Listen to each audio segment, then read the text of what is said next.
Well, how about that week 5, eh? Eh? What a week. You know, it was a week.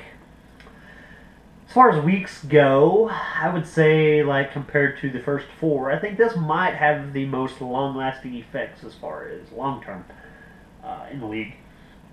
So, just start off, I'm just going to dude, Cliff, I feel you.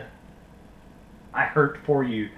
As a previous draftee, which I don't know if that's a word, but I'm going to use it. I have to have our literary Nazi, I guess, Ashton, back me up on that one if it's a word. If not, I don't care. I'm making it up.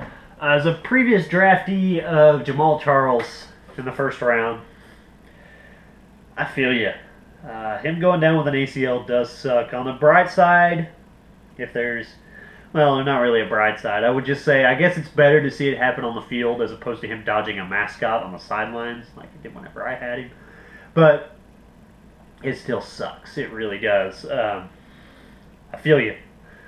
Hopefully, he can turn it around, maybe rally the troops around it, but that does suck. I did play Cliff. 100-81 was the final score. That injury would have had no effect on the game. It was towards the end of the game, and if he would have got 19 more points after that, I would have been super impressed. Tyrod Taylor was my high point man, got me 23, and the Packers D got Cliff 22, so good times had there. I must be, I don't know what it is. Whoever plays me, their defense just decides to go nuts. It's kind of like annoying. But, that being said, we'll move on. Just a quick sidebar, Tina Earmuffet. Owen Daniels, fuck you.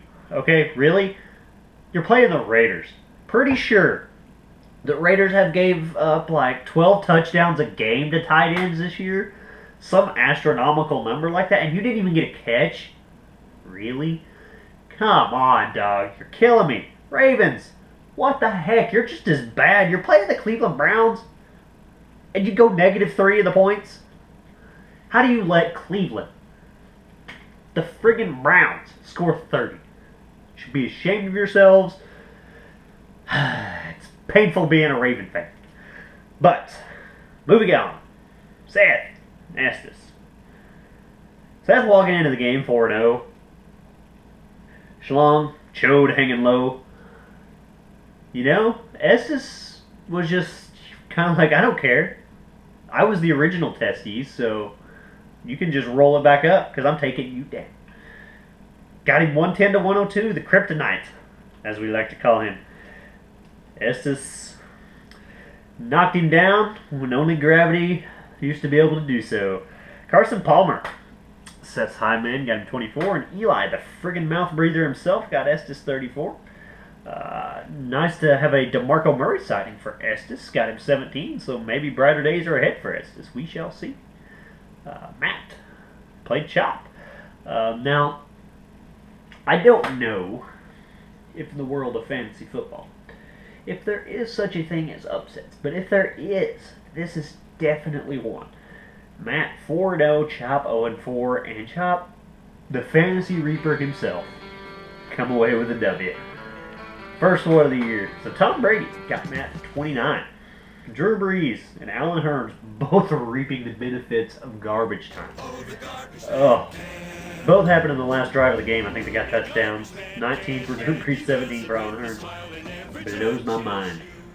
But hey, sometimes that's how it goes. Sean, another disappointing week, continuing his downward spiral down the leaderboard.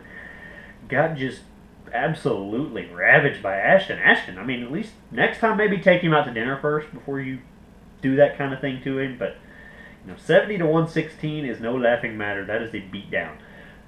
Tyler Eifert, 21 though, so he's continuing to be at least be respectable at the tight end. I think he's actually second position, so good times there for Sean. Devontae Freeman, the man himself, 25 for Ashton. Also, 4 points for Sean by Antonio Brown. That's second straight game with 4 points, so that's the kind of consistency you want to see out of your first-round pick. Nice to see that, still going strong. Joe got his first W of the year as well. So there are no more undefeated teams. There are no more unvictorious teams. Word check that one too for me, Ashton. 124 to 104 over James, so good times for Joe. Blake Bortles, 36. So in 2 consecutive weeks, Joe's high point man has been Matt Hasselbeck and now Blake Bortles. Crazy game we played. It truly is. Doug Siding got him 33. So, the weight of the world is on Doug's shoulders. He comes through, and Peyton Manning lets you down with only 6. So, if only Doug could play quarterback for the Denver Broncos, maybe it would be a different world. But he's only one man. But what a man. What a man. What a mighty good man. Gotta love salt and pepper. Oh, so the standings after week 5. Ashton, Matt, Seth, and myself tied at 4-1. Cliff 3-2, and Estes 2-3. So if the playoffs started this week, that is where we would cut off. That would be the top. Sean, James, Joe, Chop down at 1-4. You guys are tied at the bottom. So, but 7 weeks left. A lot can happen. There's still a ton of time. Really is. Anything that has happened so far easily can just happen the same, but backwards, I guess. So easily after starting 4-1, you can go 1-4. That's the whole nature of fantasy. Week 6. Now you will not hear me say this often. I play Matt, and it does not have anything to do with Matt as far as his team. Well, kind of. As far as like his previous success. What absolutely terrifies me this week about this matchup is that Matt owns Tom Brady and Rob Gronkowski. I am fearful that I am going to get blown out. I'm talking just the floor will be wiped with my team this week. Why, you ask this week? Well, let me tell you. The Patriots are playing the Colts. Now, historically, the Patriots have absolutely dominated the Colts. I mean, it's not even been close.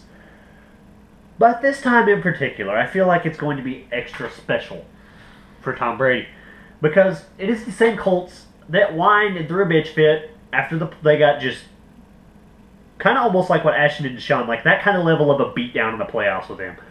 They whine, oh, they're using defensive footballs, they're cheating. Yeah, that's the reason you lost by 40. So I have a feeling Tom Brady is going to never stop throwing. He is going to have to ice his arm. He might get put on the bench next week because he's still having to ice his shoulder. I feel like they could be up 60 points and he's still going to be chunking the ball to freaking Gronk. I mean, I just feel like it's going to be bad. Like, they're not ever going to stop trying to score. It's going to be... that alone, I seriously think that Gronk and Brady could outscore my team. Like, I think it's a possibility. I think Brady's going to get close to 40. Gronk, I mean, it's hard for a receiver to get close to 40, but I could see him getting, close to 30.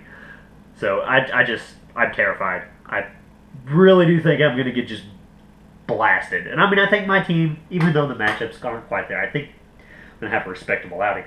But I feel bad. I really do.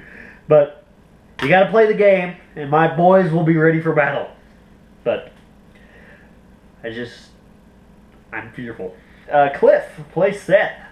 So we'll see if Cliff can turn the tide on this season following that depressing injury. Estes plays Sean, so good times there. Joe and Chop. We'll see if Chop and Joe, which one can continue their recent success. James plays Ashton, so good times shall be had by all. I don't know bye week wise. I know there's a few of them, but I don't think it's anything just crazy. As far as any big name teams, none off the top of my head, so forgive me if I forgot you and your precious whoever stud. But anyway, week 6, it's almost here. That's the halfway point, so we will see what goes down. Yeah, hey, I don't have much. Really don't. Again, Matt, if I would just ask of you that at least use some lube. If you get up by 50, please don't go the way of your quarterback this week. I would just ask for a little bit of sympathy. Not much, just a little. But hey, if not, I can take it. So for myself and Tina, we bid you a very fond week 6. And farewell to thee. Peace.